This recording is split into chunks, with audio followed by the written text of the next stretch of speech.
You know that feeling when you leave a meeting and you just know everyone was talking but nobody was really listening? Like you're all just billiard balls kind of colliding with your own ideas and getting absolutely nowhere. Well, in this explainer, we're diving into William Isaac's incredible book, Dialogue, to figure out how we can totally transform our conversations and start, actually thinking together. Okay, let's dive into this. So, what exactly is this book that promises to change the way we talk to each other? Let's get a quick look. All right, so the book is Dialogue, The Art of Thinking Together by William Isaacs. It came out back in 1999, and it's this really cool mix of business, communication, and even a little bit of philosophy. It's written for leaders and managers for sure, but honestly, it's for anyone who's just fed up with conversations that go in circles. So Isaacs gets right to the heart of the problem. He argues that most of our communication breakdowns, big and small, come from one single issue. We have failed to learn how to think together. And believe me, the cost of thinking alone is way higher than you'd imagine. This quote just nails it. Isaacs is saying that the biggest disasters in business, the flawed strategies, the missed opportunities, the toxic cultures, you can trace almost all of them back to this one thing. People just couldn't talk and think together when it mattered the most. I love this metaphor he uses. He says most of our conversations are just debates or discussions. We're like billiard balls on a table. We're just smashing into each other, trying to win, trying to prove our point. But true dialogue, that's something else entirely. It's not a collision. It's a flow of meaning. The goal isn't to win, it's to understand and to build something new together. So, if debate is the problem, what's the solution? Well, this is where we get into the real power of dialogue.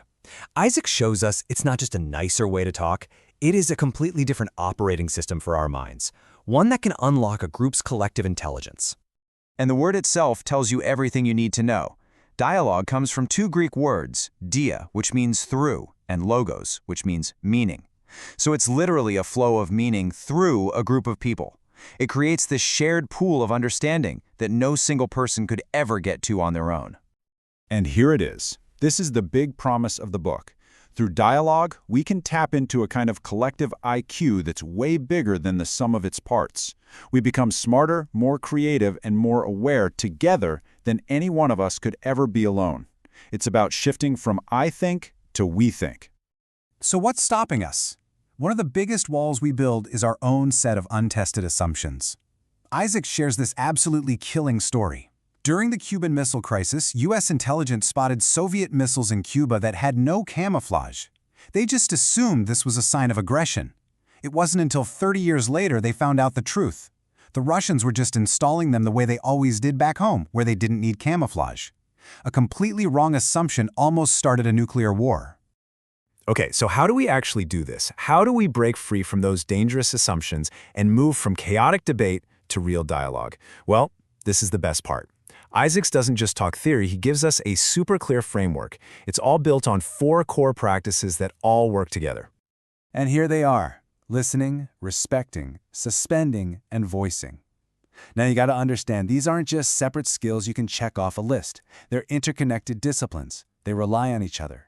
When you have all 4 working together, they create what Isaacs calls a container, a safe space where real collective thinking can actually happen.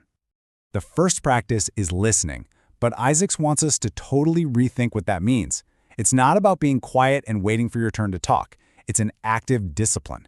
It's about quieting that loud voice in your own head, you know the one. It's constantly judging, forming a comeback, and defending your position.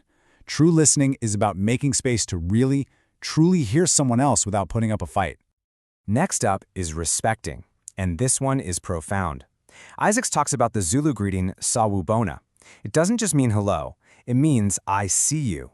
And it's this deep, powerful acknowledgement that you are bringing the other person into existence. When we truly see and respect other people's views as valid, even if we totally disagree, we build the trust that dialogue absolutely depends on. And that brings us to suspending. Now, this one is probably the hardest, but it's also the most important. Isaacs quotes the poet Rilke here to explain it. Suspending means you hold your own certainties, your assumptions, your judgments, and you just look at them. You don't let them control you. So in a meeting, instead of thinking that'll never work, you suspend that judgment and ask, wait, what makes me think that? What am I assuming? It's about falling in love with the questions instead of just rushing to the answers. All right, let's bring it all home. What's the biggest lesson here, and what's my take on the book as a whole? Let's wrap it up. If you take one thing away from this, let it be this. Dialogue is not a communication trick. It's not a technique. It's a deep, ongoing practice. And when you do it, you start to change what Isaacs calls the architecture of the invisible. Basically, the whole vibe, the whole foundation of a conversation. You create a space where that collective intelligence can finally show up. So, for feedback, the book's strengths are huge, the framework is genuinely life-changing, and the metaphors are ones you'll never forget. But I'll be honest, it's not exactly a light beach read. It can get pretty philosophical, and really mastering this stuff takes a serious commitment. It's definitely more of a lifelong practice guide than a quick fix manual. So, taking all of that into account, what is our final verdict on William Isaacs' dialogue? We're giving it a solid 9 out of 10. Look, while it can be a challenging read, its potential impact is just massive.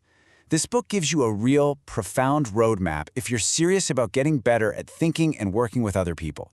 It truly is a masterclass in the art of thinking together. And if this explainer got you fired up, you should absolutely check out The Fifth Discipline by Peter Senge. Dialogue is actually a huge piece of his whole learning organization idea. In fact, Senge wrote the foreword to this book. And for something a bit more hands-on, try Crucial Conversations. It's packed with practical strategies for those really tough talks. So I'll leave you with this question to chew on. In your own work, in your own life, how much intelligence, how much creativity, and how much raw potential are we just leaving on the table, all because we haven't learned how to really think together? If this explainer gave you something new to think about, make sure to follow and subscribe for more deep dives into ideas that can really make a difference. Thanks for tuning in.